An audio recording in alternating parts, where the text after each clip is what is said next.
अनंत प्रतीक्षा ने लिखा है, प्रणाम। भारत में तरह तरह के संत हुए हैं, उनमें से एक नाम मेहर बाबा का भी है। कहा जाता है कि 19 वर्ष की आयु में उनके जीवन में एक महिला संत हजरत बाबा जान आई और फिर कई संत आए, जैसे उपासनी महाराज, शिरडी के साईं बाबा, ताजुद्दीन बाबा और नारायण महाराज। आज मेहर बाबा का जन्मदिन है, कुछ उनके बारे में कहिए।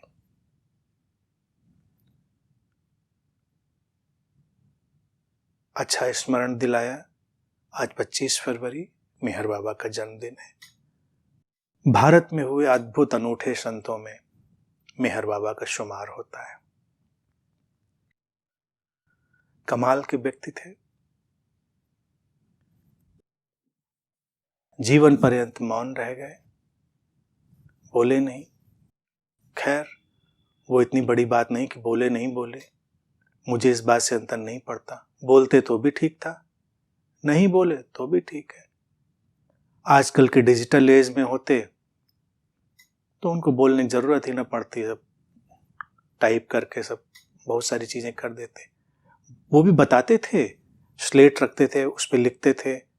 पहले लिख के बताया उन्होंने, फिर इशारे से, फिर बहुत सारी चीजों से। इसीलिए कम्युनिकेशन, उनके संवाद की पुस्तकें भी हैं। आज के योग वशिष्ठ के जो सूत्र लिए और ये मेहर बाबा का जो जन्मदिन का संयोग पड़ गया, ये भी बड़ी अद्भुत बात है, कमाल की बात है। इसको समझें। अनंत में इन्हीं को मैं चमत्कार कहता हूं। कई बार ऐसे अनूठे संयोग बन जाते हैं कि बात समझने समझाने में और सहायक हो जाते हैं।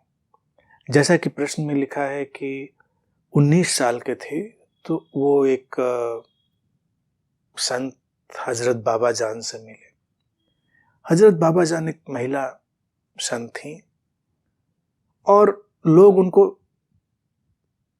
विक्षिप्त समझते थे, क्योंकि उनका कुछ रवैया, रंग ढंग सामान्य लोगों से मिलता जुलता नहीं था। तो एक बार मेहर बाबा गुजरते थे, हजरत बाबा जान से मिले, कुछ उनको आकर्षण हुआ होगा, यही अस्तित्व के संयोग होते हैं। और हजरत बाबा जान ने पहचाना होगा, ये अंतर्दृष्टियां होती हैं, पहचान लेते हैं संत लोग। और उसी समय रूपांतरण घट गया मेहर बाबा के जीवन में। हजरत बाबा जान को आम जनता पागल समझती थी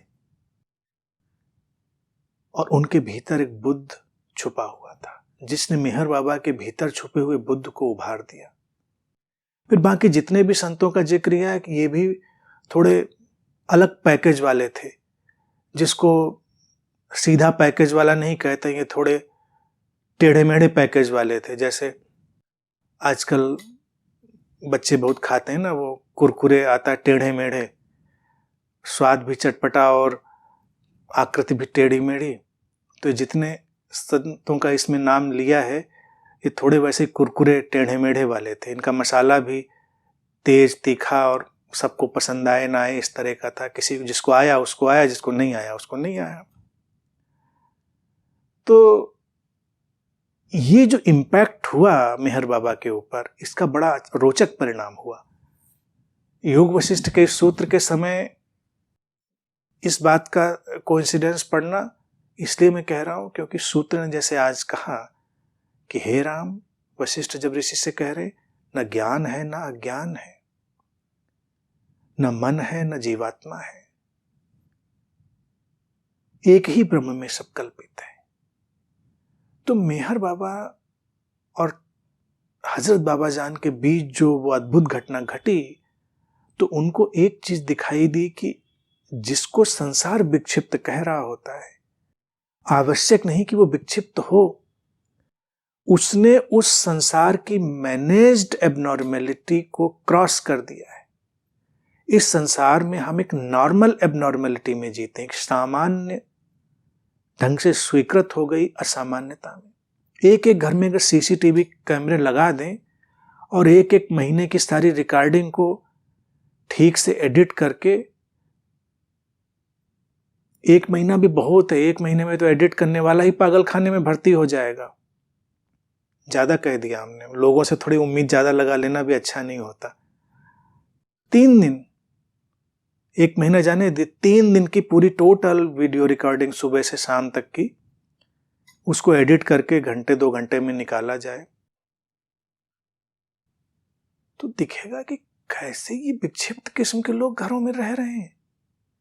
बिल्कुल उपद्रवी बौड़म किस्म के लोग, कोई इनका आता पता नहीं, कब क्या कर बैठे, कब किस बात पे तुनक जाएं, कब किस बात पे झगड़ा कर बैठे, कब किस बात पे कलह शुरू हो जाए और कब किस बात पे मोहब्बत उमड़ आए। इसीलिए मैं कहता हूं कि मोहब्बत के भी बुलडोजर होते हैं, मोहब्बत के फूलों वाले रथ भी होते हैं, मोहब्बत के बुलडोजर भी होते हैं। लड़ाई का एक बुलडोजर गया था, उसके नीचे व्यक्ति दबा तो पापड़ बन गया, फिर पीछे से घरों में मोहब्बत का बुलडोजर आया, जो उसके नीचे दबा वो भी पापड़ बन गया। कमाल के लोग हैं। 3 दिन की सबकी टोटल फाइल्स एडिट करके अगर 2 घंटे में निकाली जाए तो घरों से लोग ऐसे ही भागते दिखाई देंगे जैसे कोई ज्वालामुखी फूट गया हो कि हम इसके साथ रह रहे थे, इस इंसान के साथ इतने दिनों से, बाप रे। अब टोटल रिकॉर्डिंग में कह रहा हूं, उसके बाथरूम से, उसके बेडरूम से, उसके स्टडी रूम से, उसके किचन से, सारी रिकॉर्डिंग टोटल। कई लोग जो घरों में बहुत शराफत वाली और बड़ी ही गंभीरता वाली एक्टिंग कर रहे होते हैं, अपने बाथरूम में बंदरों वाली हरकतें कर रहे होते हैं, या अकेले जब अपने कमरे में होते हैं तब वो बिल्कुल बनमानुस वाली हरकतें कर रहे होते हैं। बहुत बहुत बहुत गड़बड़ है। तो मेहर बाबा को ये चीज उस समय 19 साल की उम्र में दिखाई दी कि एक महिला जिसको संसार विक्षिप्त की तरह से देख रहा है, वो संसार की सामान्य विक्षिप्तता को पार करके आगे चली गई है।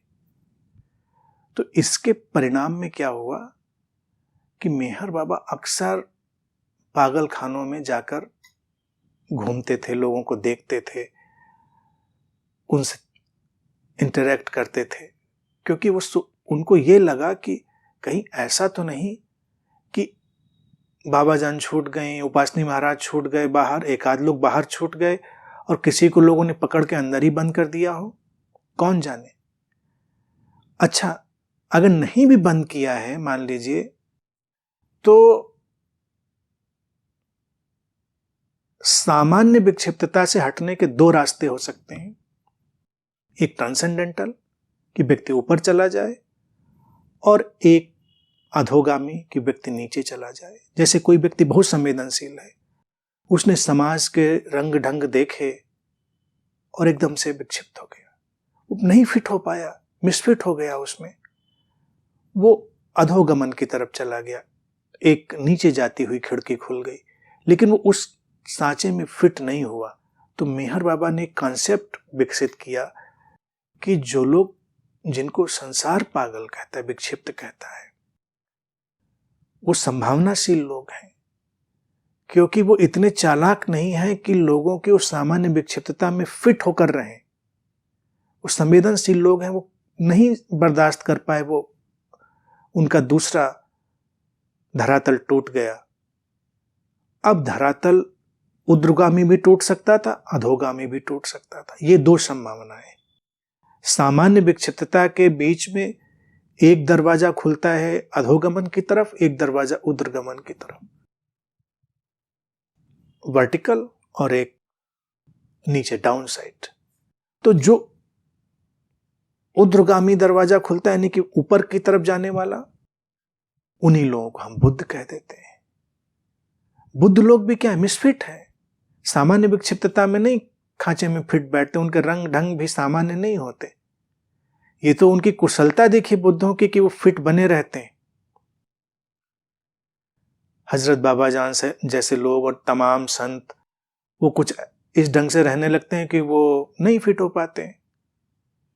भारत में जैसे श्री कृष्ण को हमने पूर्ण अवतार कहा, तो इसीलिए कहा कि वो वहां पर तो अभिनय की कुशलता भी है। श्री कृष्ण को देखिए कैसे कैसे लोगों के साथ वो एडजस्ट करके चल रहे हैं।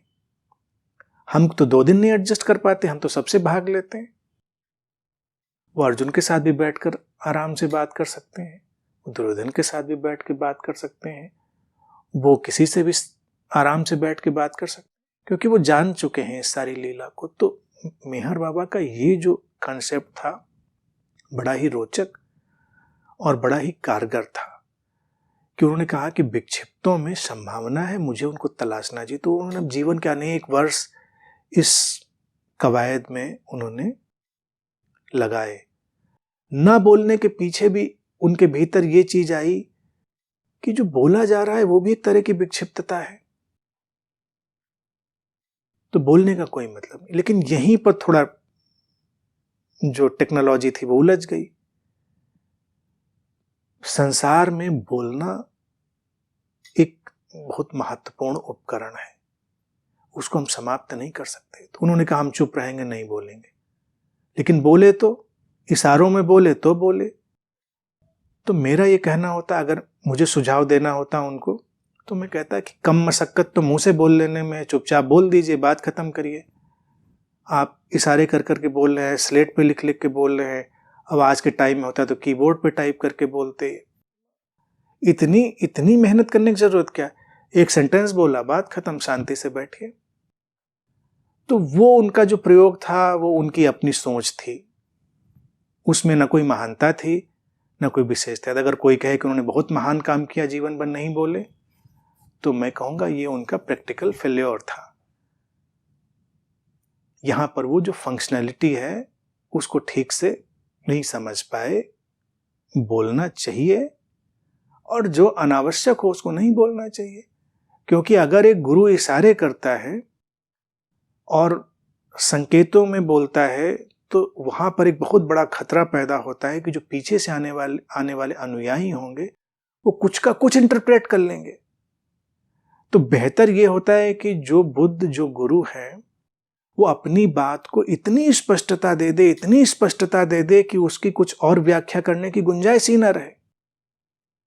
जब लोग अभी उसको सुने, उसकी रिकॉर्डिंग सुने, उसकी चीजों को देखें, कहें सब दूध का दूध, पानी का पानी, इसके बाद और क्या बात। इसीलिए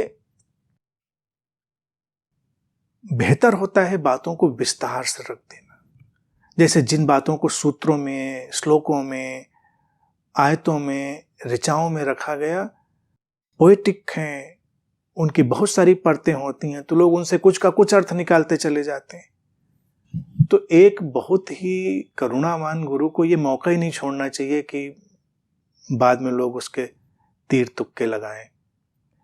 जो कहा गया इतना सीधा साफ है, इसके सिवा और कुछ समझने की गुंजाइश नहीं। तो मेहर बाबा बहुत ही सुंदर व्यक्ति थे, बहुत फैशनेबल व्यक्ति थे, स्मार्ट भी थे। उनके अगर फोटोएं देखें तो कितना फैशनेबल, तरह तरह के सुंदर कपड़े पहनते थे, कभी मूंछ रखते थे, कभी दाढ़ी रखते थे, बाल भी सुंदर थे, कभी ऐसे कभी वैसे, बहुत स्टाइलिश गुरु थे। वैसा होना चाहिए, दैट आई लाइक। जो होना चाहिए स्टाइलिश, सर्वोत्तम होना चाहिए। हाँ, उनके ना बोलने वाली जो चीज थी उससे मैं थोड़ा सहमत नहीं हूं कि वो अनावश्यक एक्सरसाइज उन्होंने कर ली। बाकी अनूठे संतों में से उनकी गणना हमें करनी होगी।